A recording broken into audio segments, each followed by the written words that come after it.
Hello বন্ধুরা, আজ আমি আপনাদের সঙ্গে একটি পরীক্ষিত সিরাপের রেসিপি শেয়ার করব। এই সিরাপটি আপনাদের শুকনো খুসখুসে কাশি বা বুকের মধ্যে কফ জমে গেলে খুব ভালো কাজ করবে। এটা অলরেডি আমি 3-4 বার বানিয়েছি। এর আগে যতবারই আমার শরীর খারাপ হয় বা বাড়ির যে কোনো কারোর শরীর খারাপ হলে আমরা বাইরের কোনো সিরাপ নয়, এই সিরাপটাই খাই। বাইরের সিরাপ অলরেডি 2-1 বার খাওয়ার পরও যখন দেখি একদম কাজ হচ্ছে না, তখন আমরা এই আয়ুর্বেদিকটাই বানিয়ে খাই। অবশ্যই আপনারা এই ভিডিওটি সম্পূর্ণ দেখুন, একটু হলেও আপনার ভিডিওটি কাজে লাগতে পারে। সেই জন্য আমি 7-8টা বাসক পাতা নিয়েছি, আর 8টা নিয়েছি তুলসী পাতা, আর নিয়েছি গোলমরিচ, আর একটি আদা আর গোলমরিচ একটু আমি থেতো করে নেব। দেখুন, আদা থেতো করে নিয়েছি, গোলমরিচও আমি একটু গুঁড়ো করে নিয়েছি। আপনাদের সুবিধের জন্য আমি গোটা পরিমাণটা দেখিয়ে দিলাম। এবার লাগবে একটা এই রকম কাপ কম বেশি সবারই বাড়িতে থাকে, সেই কারণে আপনাদের মাপ বোঝানোর জন্য এই কাপটা আমি নিয়েছি। এরপর আমি কড়াইতে দিয়ে দিচ্ছি বাসক পাতা, তারপর দিয়ে দিলাম তুলসী পাতা, এবার দিচ্ছি গোলমরিচ, আর দিয়ে দিচ্ছি আদা। সব কিছু উপকরণ দিয়ে দেবার পর দিয়ে দিচ্ছি জল। জলের পরিমাণটা আপনারা ভালো করে দেখে নেন, আমি জল কতটুকু দিচ্ছি।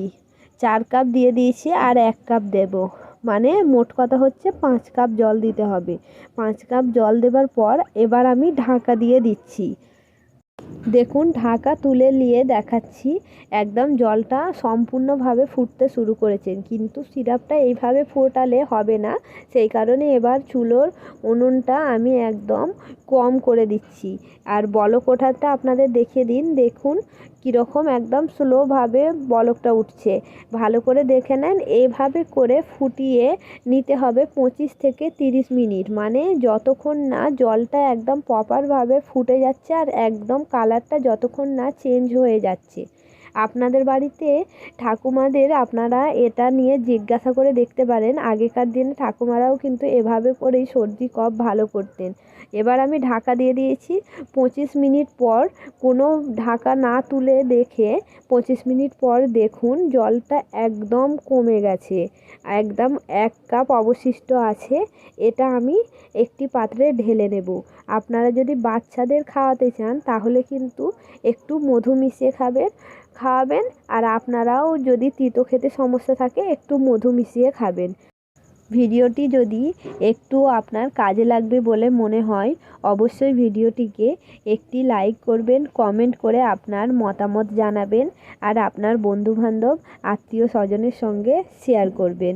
এতক্ষণ আপনার মূল্যবান সময় দিয়ে ভিডিওটি দেখার জন্য অনেক অনেক ধন্যবাদ সকলকে। আগামীকাল দেখা হবে নতুন আরেকটি ভিডিওর সঙ্গে। সকলে ভালো থাকবেন, সুস্থ থাকবেন। টাটা।